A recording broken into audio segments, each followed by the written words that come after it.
Happy Friday, everybody, and we are live. Good morning and welcome to On the Spot 947, where we sit down and have a little chat with some of the biggest and talented names in the arts, and equally those who are on their artistic journey in the hopes of changing and influencing the world. Now, we are capping the working week today with another episode, and we are joined by a man who is no stranger to the local music scene and to band competitions back in school. Now, in the spirit of Flashback Friday, back in 2008, they were named first runner-up at the Sing for Cancer Battle of the Bands. They were also the finalists for the Nescafe Sounds Cool and champion of the DCUP Band Collision the following year. Now, they released a self-recorded EP first back in 2010, which included their first single, Minsan Lang Naman, and a couple of Stevie B's When I Think About You. Now, these days, of course, they're more than just doing covers because they have a brand new album out. And let's do this, school-wise. Class, pakitaas ang kamay when your name is called. Let's say hello to Eunice.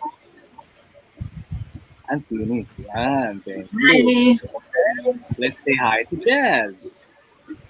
Hello, Jazz. Yan. Koreano daw siya, kaya ganyan. And we've got EJ. Hello, EJ. Yan, all right. And of course, all of them. Well, Tati was supposed to be with us, but he's having some technical difficulties connecting. So he might just join us later on in the middle of it, and that's fine. And collectively, we know and love them as Gracenote. So yay! Welcome on Spot 947. Gracenote, Yeah. great to have you here. What a Thank you way for to having have us. most welcome, most welcome. Siyempre masanay na tayo na we do it this way because of the pandemic and all that. But, when everything is back to normal, for sure, you guys can always drop by and be here physically. Yeah. Yes. Kasi iba pa rin yung interview na ganito, and iba pa rin yung interview na, magkakatabi tayong lahat. Mhm. Now, these days, the working week for a lot of us has been different, given that the pandemic has changed people's lives, people's time, being adjusted, and the conventional workspace has changed from the office cubicle to perhaps your own kitchen in your own homes. But if we were to go back in the day, how would a Friday or how would Grace Note end the working week? Most probably nasa gig kami. Para sa Usually kasi pag Friday, dun pumapasok yung mga shows. yeah, Minsan mall gig, and tapos minsan bar gig. Kasi Friday, yeah. weekend, Ano, so Friday night. kasi ano, Yeah. so kumbaga Pero parang pag, Friday, walang pahinga. yeah. Tapos weekends, yan, dyan kami, tuloy-tuloy na yan, Friday, Sunday, Friday, Saturday, Saturday. Sunday. Yeah. Yeah. So, please ngayon medyo may time na kayo kapagpahinga, di ba? And recharge. That's so important for an artist to do that. I mean, sabi nga ng Vermont keeps remind me, ang trabaho hindi naubos, pero ang tao, oo. So, I so live by that principle. And whenever you can get rest, that'll be the best reward for hardworking artists like yourselves. And can you take us back in time? Because we're talking about time in the Flashback Friday. During those college days at Saints, so how did you guys meet? Parang kami ni EJ, si EJ kasi ahead siya sa akin eh. 1 year. Tapos naging classmate ko siya sa isang subject. I think that was algebra. We took music as our course. So, nasa isang department lang kami. So, baka yung mga nanonood, nagtataka, Saints ko, di ba, all girls. But may EJ, may lalaki. Co-ed yung music and fine arts sa Saints ko. So, yeah, that's how we met. Meron kasi din kaming isang subject na lahat ng music students kasama, which is yung chorus class. So, nagkakilala kami and then we figured na EJ plays the drums.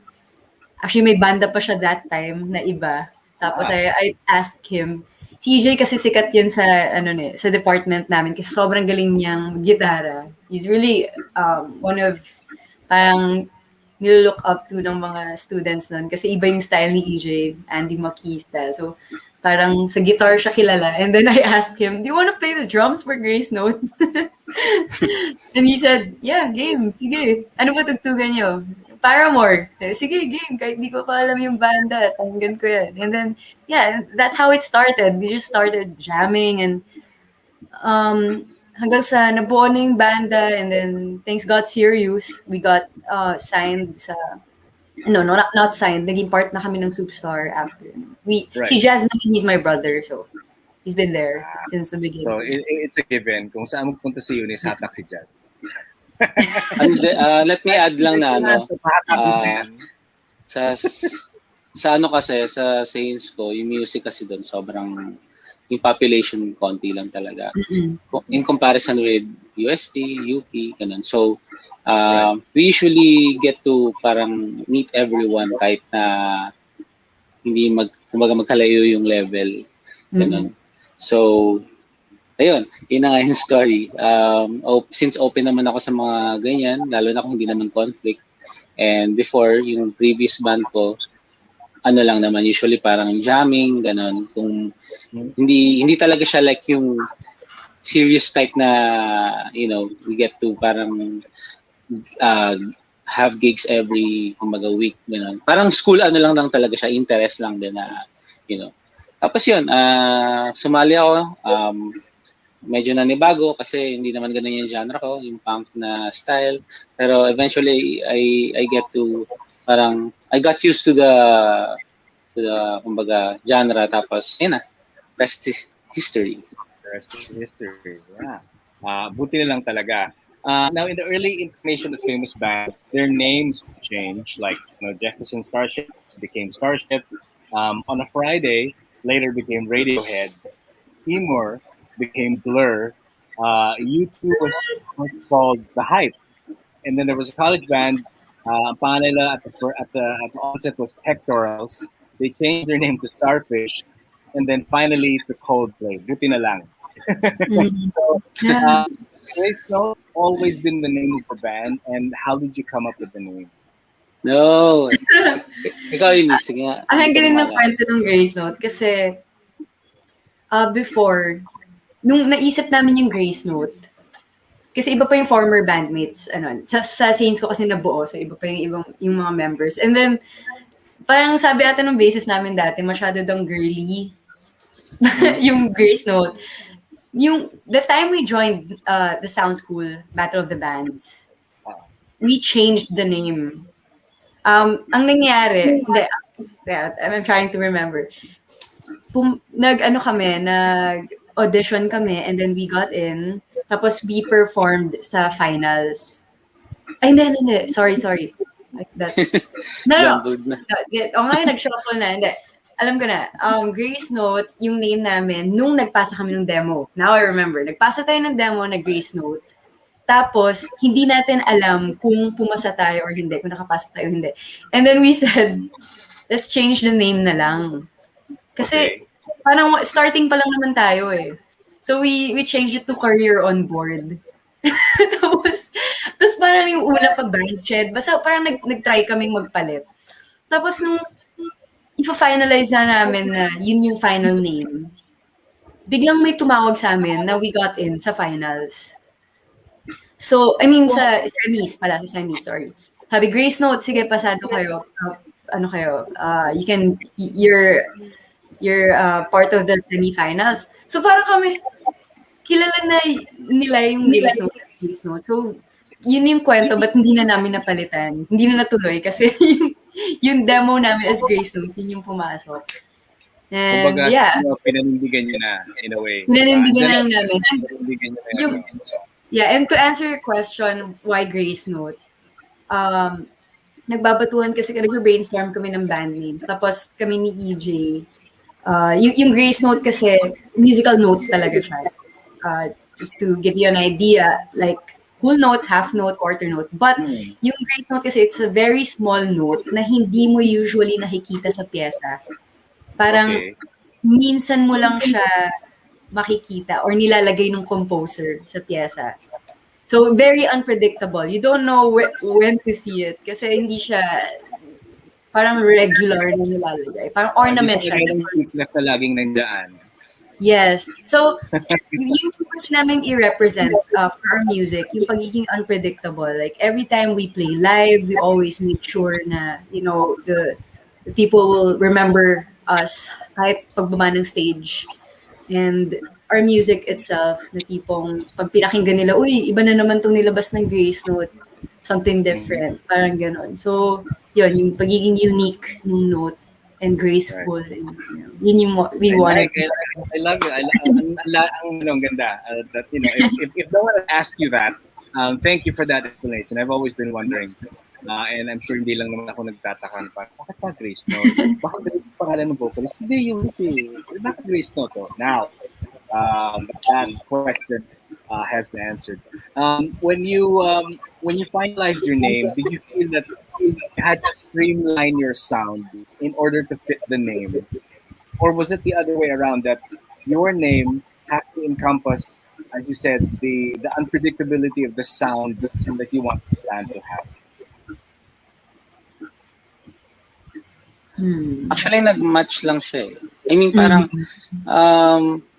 eventually, naging ganun yung, what you call this, yung route ng ano namin, ng mga, like, yung composition, ganun, yung arrangement, ganun. Naging parang, may mga kumbaga may gulat factor na yung sa mga kanta, like, pwede sa mga baksakan, or yung syncopation. Yung pagsabi mo syncopation, yung medyo, parang hindi siya yung hindi madaling hulihin yung beat. Yes. Right. Kumbaga, If you measure niya, in layman's term, ganun. Kumbaga parang hindi siya like yung 1, 2, 3, 4. One, two, Typical. Yan, ganun. So, feeling ko ano lang naman, parang it happened lang na ganun talaga. Baga wala naman kami talaga inisip na kailangan bagay, ganun. Kasi in the first place, Gracenote is a musical, kumbaga, note eh. So, hindi na mahirap, kumbaga. Usually, we just go with the flow then. Just go with whatever. Compromise. Yeah, we don't put ourselves in the box. Alam mo yun, parang, ay kami nag-take risk na parang, sige, okay, try natin to.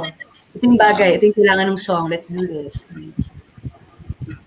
But I guess in doing that, minsan there's this fine line also na I suppose minsan it crossed your mind parang sumusobra na ba tayo sa pagiging iba? Baka naman kailangan medyo liin natin ng konti and mag-perform naman din tayo. Have you ever thought of it na sometimes minsan, medyo naiba tong kanta natin baka hindi maintindihan ng audience or whatever. May mga times that crossed your mind. Sige, sino ba ikaw? May sagot kasi ako. Hindi naman sana hindi naiintindihan. Kasi naniniwala naman ako yung art na nilalabas namin. It reflects who we are. And we don't wanna fake it. Ayaw namin sabihin na, let's do this kasi parang maintindihan nila or para mas i-embrace nila. Pero we're just enjoying what we're doing. Parang kung sino makaintindi sa ginagawa namin, that means a lot to us. Kumbaga, it creates a connection eh. So, yun naman, tingin ko din yung parang important when you create something as an artist. Alam mo, hindi mo kino-compromise yung art mo. So, yeah. May add ako dyan. Actually, nakatulong yung, nung nagkaroon na kami ng producer. Yan. Yeah. Actually, kahit sa akin, parang, medyo, I mean, it's normal na parang may stress factor na parang iba yung dati na kayo-kayo lang as, kayong band members lang. Pero pag may producer na, andyan na yung may constraint na like, ito lang yung gagawin natin, ito lang yung ano natin. Kasi kumbaga parang, you have to understand din na kailangan ng, kaya nga andyan yung producer eh. Kaya nga diba, laging sa isang banda, pag magpuproduce ng yeah, something like that. Kasi yung direction din eh. Kumbaga parang iba yung, yeah, we love to go outside the box, pero kailangan may kalalagyan pa rin para cohesive yung kailangan resulta ng album. Hindi masyadong kalat, no? Yes. Ganun. Kumbaga may direction, may target market, kumbaga. Yes, kailangan so, pa rin. Kailangan mo rin compromise ng konti, syempre, para medyo maganda yung yung mangyari. Kasi producer and experience din, alam nila yung kung ano yung okay sa kahit pa paano yan. True. And kailangan kalas ng tenga, as we say. And what's good naman sa mga nag-work namin ng mga producers, very collaborative. So, hindi siya something na parang, ayaw namin yan. Alam mo yun? Parang, Yeah. kumbaga, ano, Okay. collaborative. Good morning sa inyo. Si Joanna Hagupit. Yes, Anes Ligaya. She says parang inaantok pa daw si Jazz.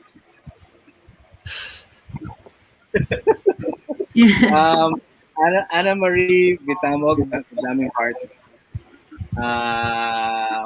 Good morning as well, Juan Miguel Gamocha. Thank you, Grace. Good morning as well. Yes, 2 days in a row na tayo. Heidi Veran says, yes, Gracenote in the house. Gandor Vasuli says, pa-shout out naman daw po, Idol Eunice. Ayan, pa-shout out kay Gandor. Chandor? Gandor. Gandor. Oh, hi. Hi, Gandor. Ganda ng game mo parang character. Para sa Lord of the Rings or ano. Para sa Lord of the Rings, mga ganun. Gandalf din. Ganyan. For Gandor. Parang ganun. Christine Angat, a lot of hearts as well. Nonalyn Lorante Reboles.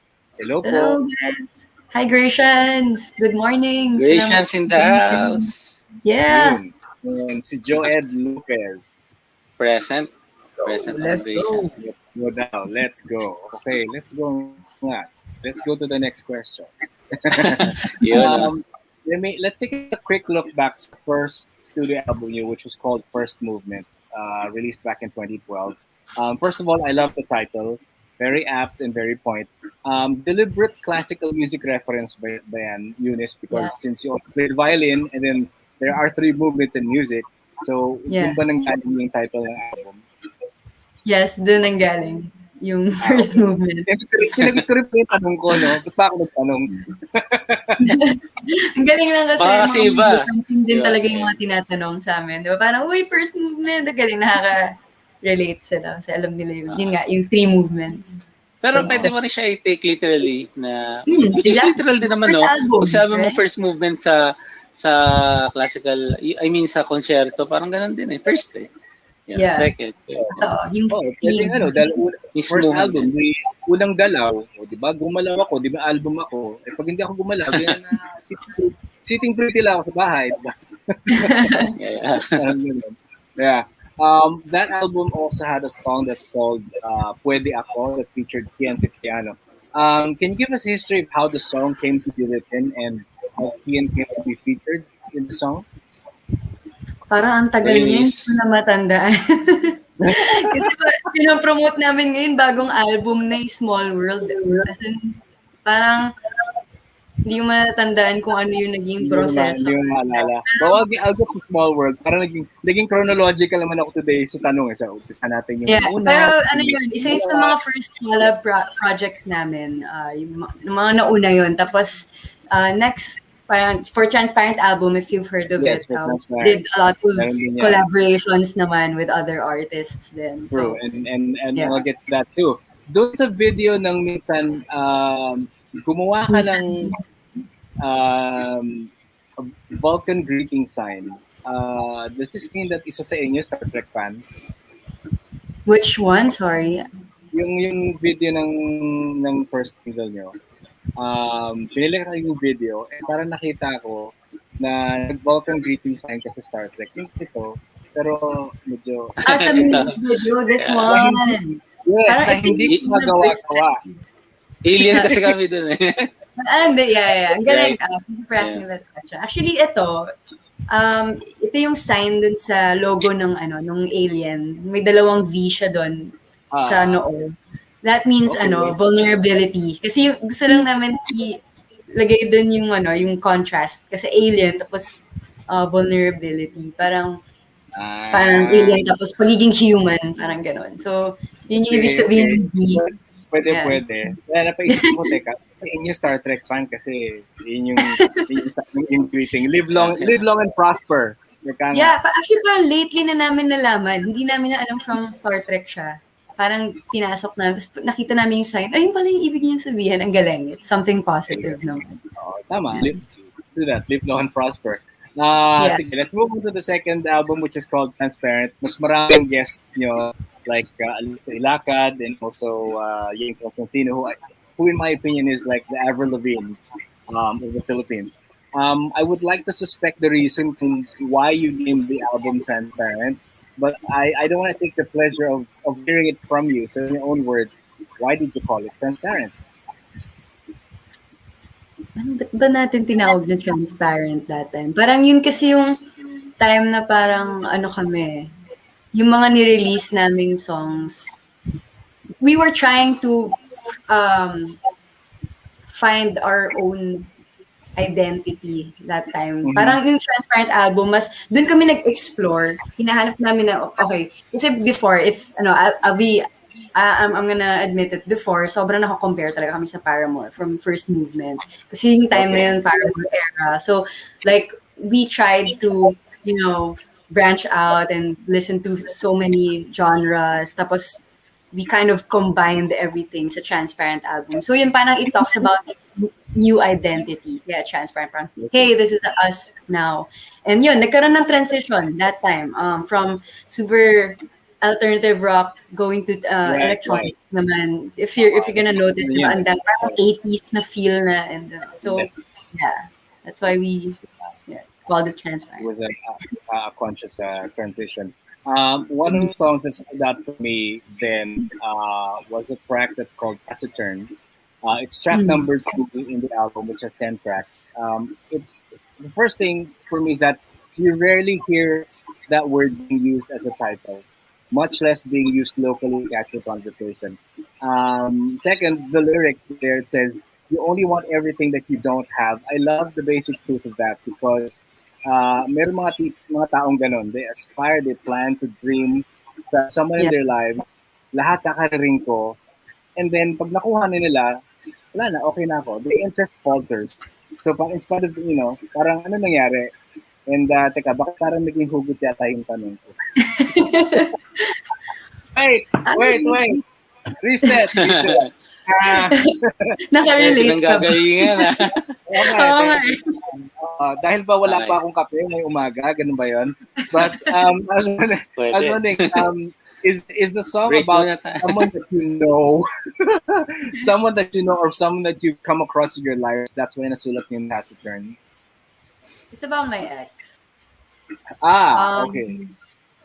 It's about a guy who's juggling two chicks one at a time. Alam mo yun? Parang, if you're gonna listen to the song, makikita mo yung situational siya. You call her at night, you call me at daylight. But, yun. So, basically, it's just that. Para siyang let's just say, para siyang bagay siya sa sour playlist ni Olivia Rodrigo. Yan, parang gano'n. Ibang angulo lang siya. Yeah. Right. That's it. Ayan. Okay. Pero Super. kasi sa akin, as a, hindi kasi ako, hindi ako vocal. I don't like argument. Alam mo yun, ayokong, so, yun yung way of coping ko. Yeah, yun yung way of coping ko. I write songs and, yeah. Kaya And that's nasulat a good, yung in a way, that's Taciturn. also a good creative way of letting, of letting your emotions out. Yeah. But na-channel mo siya. And baga, hindi ka non-productive says na, sige, pag galit ka, pwede magbato ka ng gamit, manira ka, manuntok Yeah. ka, manakit ka. But in this case, productive ka pa rin. Sige, galit ako, pero may kanta ako. Yeah. And I've So, moved on. You know, yun. right. Kaya nga, ex, move on na. So, move on tayo sa Ex susunod is na not tanong. anymore. There's one track there that I enjoyed. It's called Bilog, or is it Bilog? You had Yang Constantino there, and I feel that it was an upgrade in a way kasi meron kayong horn section dun sa kanta. How did you get to collaborate with Yang in that song? Well, Yang used to be my mentor. Naging kaibigan ko siya 2013. Nakilala ko siya sa isang bar show. And then, after yun, nagkakwentuhan na kami. And then, for Bilog, yun yung tinutukoy namin kanina, we don't really put ourselves in the box. Kaya pansin mo yung mga horn sections because we thought that the song needed that, yung part na yun. Pero, yeah, for Bilog, nung nasulat ko siya, na-imagine ko talaga yung boses ni Yeng. Because it's really cute. Like, parang, kung papansin niyo yung music video, ng mga pusa. Di ba si ate Yeng that time? Parang super hilig niya sa pusa. So, yun, we're just grateful na sinamahan kami ni Yeng sa Bilog. At mas nagkaroon ng kulay yung kanta. So, needless to say, more of cat lover ba kayo than dog lover? Ganun ba yun? Cat. I'm a cat lover. Actually, same. Dog? But I love dogs. Ka rin, Jazz? Cat ako, cat. Naku, ako odd man out. Ako yung aso eh. So. Sige, alis na ako ng kwarto. Bye. I like that. Animal lover. Sige. Smooth. Yeah. For those who also followed your career, know that these are not only artists that you've collaborated in the past, as evidenced in nga sa pangalawang album. You had rapper Abra for a song called Stargazer. You had Six Cycle Mind for Flynn Rider, Bakit Ganyan Ka with Tito Miranda, and Summer Song with Apatelic and December Avenue. I was wondering, what have you learned from your past collaborations as a group or as an individual? Sobrang yung music, yun na-learn ko when we collaborate. Makikita mo na talaga na music is really a universal language. Kumbaga, it connects people. Kahit iba yung genre ng mga ibang naka-collaborate namin. Isipin mo si Alexa Elacad, she's an actress. Si Yeng, iba rin genre niya, pop. Abra, he's a rapper. Ako, hindi ako nag-rap. Pero we get to, make something out of it. So, kumbaga, ang daming matututunan from an artist. Lalo na kay Kuya Chito. Si Kuya Chito yung hindi ko makalimutan na naka-collaborate namin. Kasi makikita mo talaga sa kanya yung pagiging hands-on sa song. Yung kung paano niya talagang inaalagaan yung craft. Like, kinareer niya yung bakit ganyan ka, sinama niya kami sa Tagaytay, talagang inareglo namin. Tsaka, hindi siya yung basta lang na, alam mo yung pumasok sa studio, kinantahan, tapos umalis. No, as in talagang makikita mo na he's really connected with us. Talagang kinilala niya kami as a band. And yun, kaya kung mapapansin niyo sa bahay niya, talagang yung concept ng song, okay, may magic. Ewan ko, for me, sobrang ngayon kinikilig pa rin ako pag naririnig ko yung kanta. And makikita mo talaga yung pagiging humble ng mga ibang artists. Hindi niyo isa ko sa natutunan yung pagiging down-to-earth ni Kuya Chito. Kahit sobrang rockstar niya. Hindi niya pinaramdam sa amin na alam mo yun, Chito Miranda. That's like a real artist. But it's not the number of records you sell. Exactly. Diba? It's not dahil napupuno kong isang napakalaking venue, but it's because I know that my work nakapagbigay meaning sa ibang tao. Yeah. And really should humble an artist even more. So let's get to the new album that we know it's called Small World. And I know na na-explain na ito in some form. But for those who don't know, why did you call the album Small World? EJ? Kaso? Okay. Hindi, yung Small World kasi, it came from the idiomatic expression talaga na small world. Di ba? We usually say that kapag, halimbawa, bigyan ako ng scenario, like kunyari sa isang venue, tapos may nakita ka na could be your, sabi natin na classmate mo before, sabi mo, uy, small world, nandito ka rin, bakit? Yan. So, yung instant connection siya eh. Kumbaga, expression of surprise na there's someone na kumbaga parang may connection kayo, di ba? Regardless kung ano man yun sa work, sa school, o kaya kahit same interest, parang, uy, small world, you listen to ganito. So, we want that kind of feeling na maibigay namin sa fans namin na parang when they listen to the album, parang yung connection nandun. At the same time, kapag kunyari nakikinig sila sa Gracenote, kasi we know na kaming Gracenote, hindi naman talaga kami like, band na ano talaga. So, kumbaga parang we treasure every fan na we have. At the same time, kapag kunyari merong isang fan na may kakilala na nakikinig sa Gracenote, yung pakiramdam din na parang, uy, nakikinig ka ng Gracenote, astig, parang ganun. Parang kumaga small world. So parang ganun yung gusto namin ibigay na na pakiramdam. At the same time, yung small world kasi, journey siya, di ba, Eunice? Ayun. Yeah. Peach, di ba? Journey siya, Peach, di ba? Yes. Ayun. Parang ginawa rin namin siyang literal na gumawa kami ng sarili. Yes, world talaga. Tapos maliit lang yung map. Hence the map design. Yan. Yeah, mapansin mo sa album cover. And ano siya na-apply din namin siya, na-connect namin siya sa part ng album mo to. Like, for example, our producer, si Nick Lazaro ng La Balls, he's also from Saints ko. Ano siya, schoolmate natin. But, yeah, so small world. Small world. Di ba? Exactly. So, parang siya yung naka-collaborate naman namin for this album. And it's very special. Ito rin yung first release namin na kasama si Tatsi sa guitar. So, ibang flavor rin yun. So, yeah, it's very exciting for us. And sobrang proud kami. 2 years in the making tong Small World album na to. Ang tagal namin hinintay ma-release. And we're preparing for something na basta ikukwento namin lahat ng nangyari sa Small World. We were able to shoot it. Yeah, we were able to film the whole process. So watch out for that. Surprise na kwento ba to? Yes. Surprise na kwento. Actually, hindi lang yata in-announced ever. Yeah. There's gonna be a documentary soon.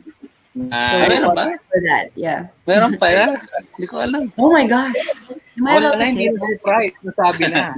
Oh no! Only here. At least that's Sa something for Melo. everyone to look forward to. Yeah. Look forward to. That's for sure. Si Eo Asirit is saying hi, as well as Laurice.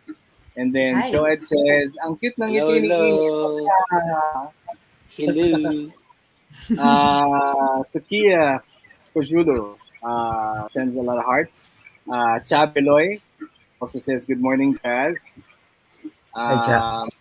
And then Joanne Dumot says, fresh naman. Namern.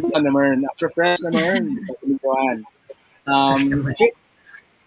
It's Rumingan says, El Labrador says, love you, Gracenote. And Joanne, yes, also agrees that it's a small world after all. Mukhang nakapunta ka na sa Disneyland. Actually, dun siya also- inspired. Disneyland. Disney inspired Small world. that. And Yeah. Luzen Azodem says, cannot wait for it. And then hello to Chrislen Villarosa again. Welcome to Gracenote. Welcome to the Gracenote on the Spot 947. Jazz, kilala mo si Nona Lynn? Sabi ni Nona, should I read this out? Sabi niya, pogi ni Jazz, gusto kong iuwi. Lagot. So pag nawala si Jazz dito sa bahay, alam ko na kung nasan siya. Alam na ako sa Address down below. Palalamog mo na daw sarili mo. Also, I'm sure you also agree that any band would agree na every album is a step up from the one that came before.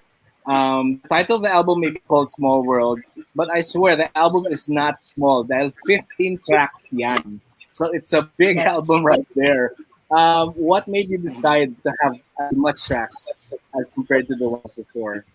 Yeah, actually, that's a good question kasi these days, puro single na lang nilalabas eh. Digital, diba? Kumbaga, digital release. We actually, nag-decide pa kami maglabas ng physical copy ng album. Pahabol. Kasi, yun, nagsasara na yung mga planta. So, available siya sa merch. Actually, it's here. I can show you. Oh, yay. There. So, we decided nice. to release the 15 tracks. Yan. Makikita niyo. May mga inlays. Sobrang na to. Treasure namin. Awesome. Where can they get that for people like me who prefer physical copies? Saan nila sa merch namin. You can contact the Gracenote merch. Yeah. I can actually give you a number. PG, mo yung number ni Ate LT para But anyway, to explain, to answer your question, why 15 tracks?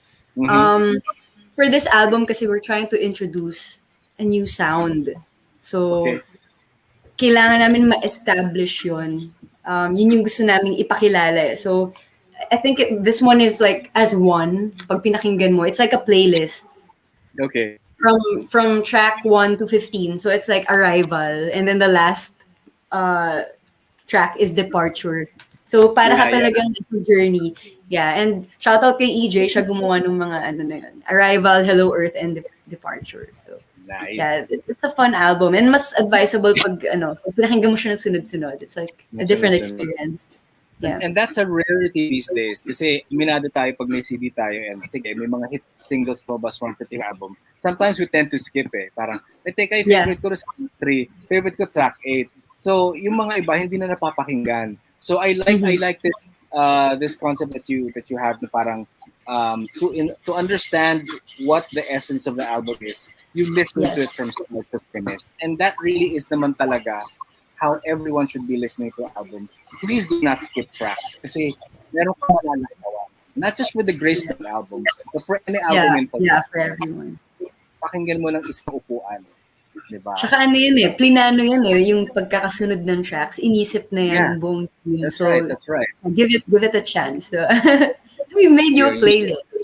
And then yung pull-up factor, I suppose. Yeah. Your first single is called City of Vulnerability. Can you tell us something about that one, or the one that you're promoting now? Is the City of Vulnerability. Can you give us an idea of the song, or bakit yun ang natawag? So, City of Vulnerability, first of all, it's our fourth single. Nilabas namin una Kalawakan, I Am Done, and paulit-ulit. This time, City of Vulnerability. The story of the song is about a girl who's trying to break down her walls for a guy to make, a stronger connection. But suddenly, the guy left her out of nowhere. So parang, yung pakiramdam na yun, it's when you feel most vulnerable, pag may umalis or pag naiwan ka. And as a human, alam mo yun, whether you like it or not, nararanasan mo siya. Kumbaga, it's part of it. Kumbaga, because people come and go, diba, sa buhay. So, yun yung parang, kumbaga in Tagalog, may iwan sa ere, or, pag may nang iwan sa ere, may dumadating sa ere, may ganun ba, guys? Anyway, but life goes on. Kung umaalis, may kapalit na dumarating. Yeah, way, parang ganon. Ganon yung concept. But for City of Vulnerability, it's a place where it's about someone trying to find their place with somebody. Parang ganon. So, yeah. And give our listeners a sample of that, and I'll play it for Yes, them. please. So they will know what the story is all about. Okay, I am playing it now. From the first look, your cocky smile got I let you snoop in my book. The little dances I took. Dropped out of my soul. Away from the city. Those little chances I took did not do me any good. All I want is you to make me feel alright. If you feel safe with me, you gotta try. Please don't waste my time. If you're not gonna say anything, if you're not gonna say anything, just let me get by. Don't wanna waste my time. If you're not gonna say anything, if you're not gonna say anything, I'll wave my head goodbye. I know I wanna go now. Wala kang sasabihin, exit the room ka na lang. Ganun yung ano. Yeah, the video was shot in Hong Kong, one of everyone's favorite cities to visit for sightseeing, for shopping, and for food. How was it to shoot doon sa Hong Kong? It was quite challenging kasi hindi namin kabisado yung lugar. And But we're really grateful we were able to shoot kasi may kababata kami ni Jazz na doon nagsistay sa Hong Kong. And tinulungan niya kami sa mga locations. And yeah, it was directed by Sir Darwin, our manager. We were supposed to go there for a vacation and para manood ng Clock and Flop. But we planned also to shoot a video para masulit yung buong lugar. And na-imagine kasi namin talaga for City of Vulnerability yung maraming buildings eh. We're not saying na parang Hong Kong is City of Vulnerability, but like we wanted to paint a picture. Pag napanood mo yung music video, alam mo yan, mas magkaroon ka ng, parang yung imagination na yung going totoo. So, yeah. Right.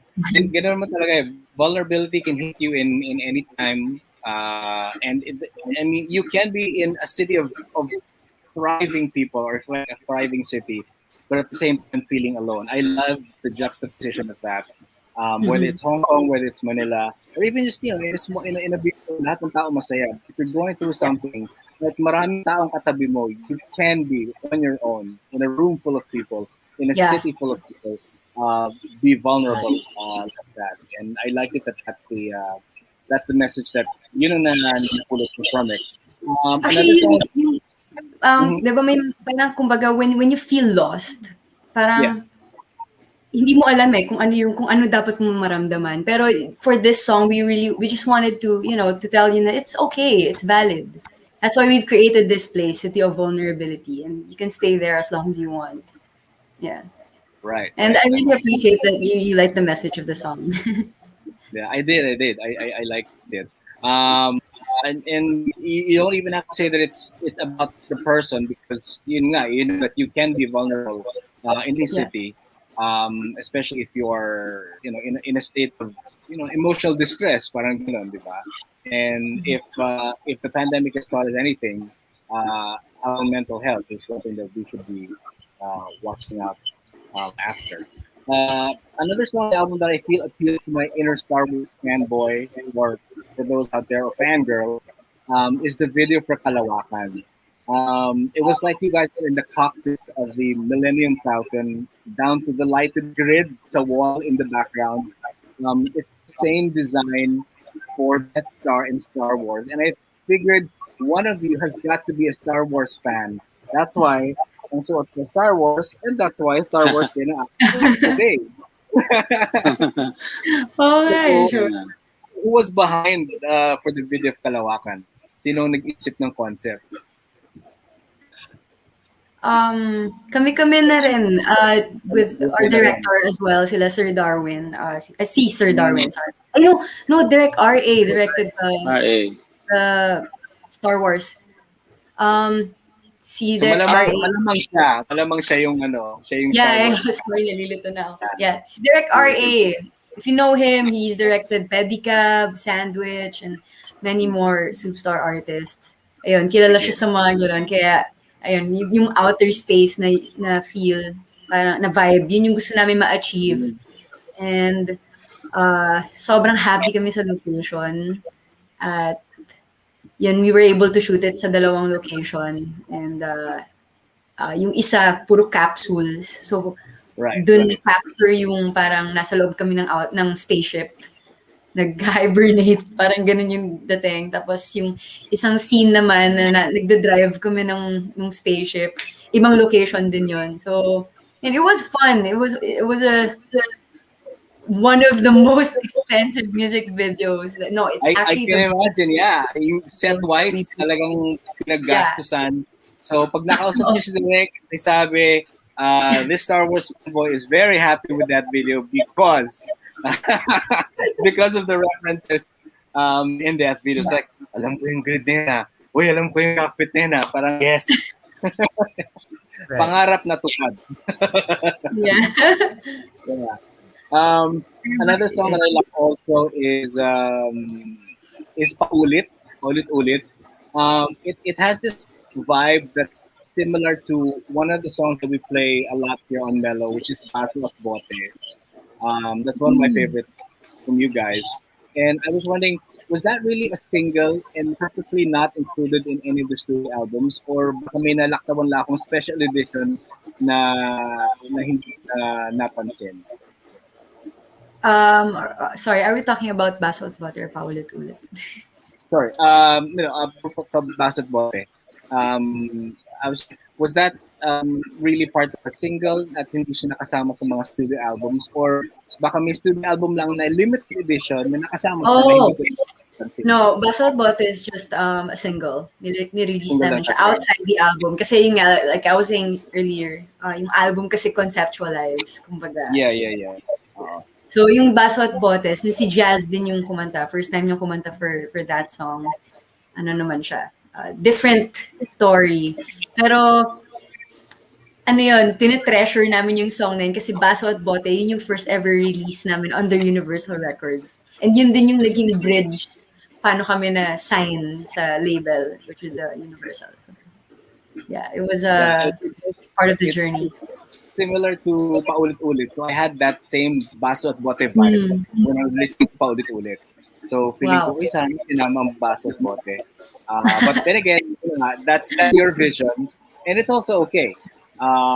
Na minsan may ganun na parang it's an older song and you have a new body of work. But because it's a single, isasama ba natin o hindi? So I kind of like got the thought process kung bakit hindi nyo sinama. Because you want dito naman lahat bago, sila ang magkakasama, parang ganyan. No naman, parang nag-decide lang kami na yun yung unang i-release. Parang gulat. Yun yung kasi yun nga, since si Jazz yung kakanta. Nakahiwalay siya. And for Small World album, parang hindi kasi din pasok yung concept Gets ko yung sinasabi niyo na music, ano siya, pwede siya talaga dumikit. Which is good kasi masasabi natin na talagang alam mong Gracenote yung gumawa ng Baso at Bote. Kasi nare-relate yung Small World sa Baso at Bote. But like the message of the song, hindi siya like, I don't know, because there's a whole concept for yung buong journey ng Small World. If you're gonna listen to it, like from City of Vulnerability to Fantasy to Invisible to Oh Darling to No Hate. Lahat yun may flow. So, yun, we just decided na ito, 15 tracks, sarado, arrival to departure. Boom. Yun talaga. Yeah. Wala na And I think sisingit, it was wala na a pahapon. good idea na we released it as a single. Kasi iba rin yung naging impact ng Baso at Bote. Yes. Nung nilabas siya. Yeah. Definitely. So, yun. Let's see. When you write a song, where do you find pleasure in doing that? When you write it for yourself, or if you write for others? Because I know we spoke to one artist whom I think Eunice you wrote a song for. Her name is Bay. Yeah. She's So, an artist that I produced. yes, that you produced. So, Yeah, yun, I okay. was wondering, ano yung feeling that when you guys write for someone else as compared to when you write for the band? Anong kakaibang feeling na meron for that?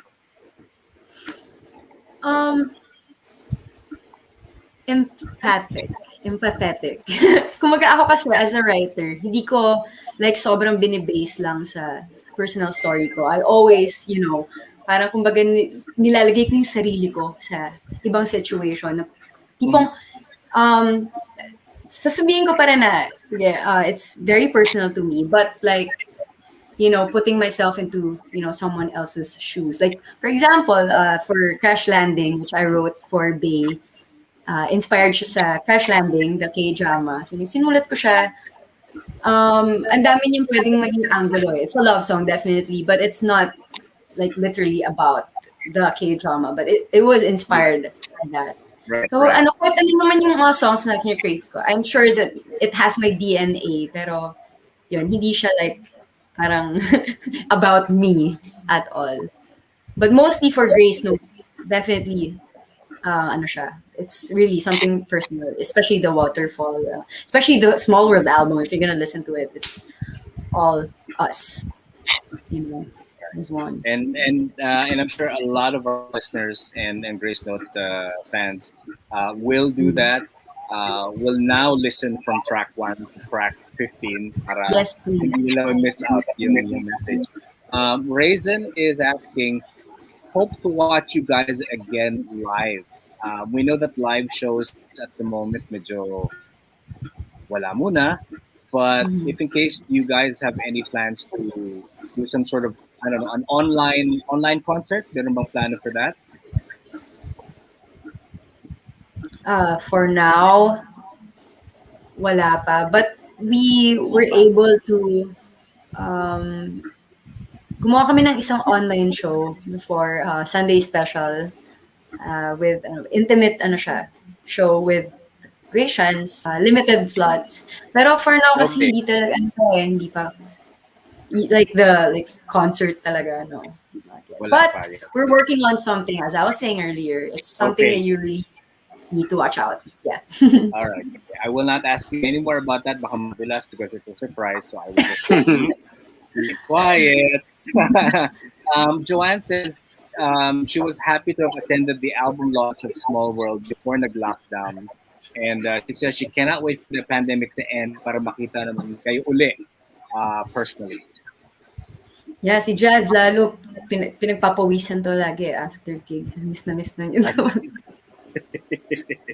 Um, Heidi says that she will now, yes, upon your urgings, to not skip and listen to the album from track 1 to track 10, just Yes, like you please. suggested. Yeah. Joseph Santos says, "Good morning from Dub Nation." And He's from then, US, I think. Hi, Joseph. yeah. And then Joanne says, "Bab." A lot of hearts. And then, yeah. Yeah. Mark says, "I love you guys." And pa-shout out po from Mark Mangabat. Yeah. Shout out po, Eunice. Shout out, Mark. Yeah. All right. 20 friends keeping us company today. But like most digital music these days, they can obviously listen to the album from start to finish on Spotify, on Apple Music as well, and all other digital music retailers. Tama? Yes, and hopefully, guys, you get to request it here sa Mellow 94.7, our current single, City of Vulnerability, and para i-play lagi ni Kaz. Yeah. Yes. Request nyo, guys. Isang upuan nito, track 1 to 15. Why not? Game! I was just saying our single. The whole album. Ako bahala sa kape. Yeah. Where can they find you on social media in case they want to follow you and know more about you guys? Sa Facebook, Twitter at Gracenote PH, Instagram at Gracenote Jam. Subscribe din kayo sa YouTube channel namin, Gracenote TV. All the music videos are there, and we're still, releasing and many more surprises. And if you have TikTok, we do. Follow nyo na rin. Gracenote, I think it's Gracenote PH ba? PH. There's no Tapos, PH. you can also follow us kung gusto nyo makipagkwentuhan, you want to keep in touch, at Eunice Gracenote, at Eunice Jorge on Instagram, at Jazz Gracenote, and at Jazz Jorge, at EJ Pichay, and at Tatsy Balls for our guitar player who's weren't able to connect. Oo nga, lahat hindi na nakahabol. But, No, split that. pwede naman siya ulitin ng social But he's media. there. I can feel. Coach Matt, may pahabol daw. Pa-shoutout daw kay Miss Eunice, kay Matthew's Miko Mina, Coach Matt. Hi, Matthew. Coach Matt. Kamusta? Hope you're doing great. Hope you're staying safe and stay One of healthy. your fans as well. Yan. Thank you so much, Eunice, Jazz, and EJ, and Tatsy. Sayang hindi ka nakahabol, but thank you pa rin for Thank you for having us. being with us today on the Spot Thank 947. you. I wish you all success with the new album, and hopefully the album not just wins over fans who skip track 1 to 15, but will listen from track 1 to 15, and at the same time bring in new fans for those who have not really tried listening to your music, and hope that their lives will be touched and they'll be more introspective and inspired to do what they're supposed to do because of their music. Any last word advice for people, let's say, who have a band or setting up a band or who want to get into the business as a band? Meron ba kayong words of wisdom for them? Um, you guys, or on. Sa upcoming bands, ganun? Right? Yeah, Sige, ako yung na. mga, si Jazz Okay na Ah, lang. muna. ikaw, go Jazz. Um, Sige, ano lang. Just stay true to yourself lang. Wag kayong mapanghihinaan ng love kapag feel nyo na parang hindi nasusuportahan yung music nyo. Basta as long as masaya kayo sa ginagawa nyo. Tuloy-tuloy lang. Huwag kayong mawalan ng lakas ng loob. And ayun, tiwala lang sa mga bandmates nyo. Gawin yung strong din yung samahan nyo. Kasi yun din yung parang pinaka-foundation ng magandang samahan ng isang banda. So, yun. All right. EJ. Thank you, Jazz. Words of Mhm. wisdom from Jazz. Nice. All right. Thank you again, Gracenote. More success on the album. You all enjoy your Friday today. And this has been Kaz for On the Spot 947. Till the next edition, we shall be on the lookout for the next artist we shall be putting on the spot. Right here on 947. Sounds good. Bye, everybody. Thank you. Thank you. Thank you so much.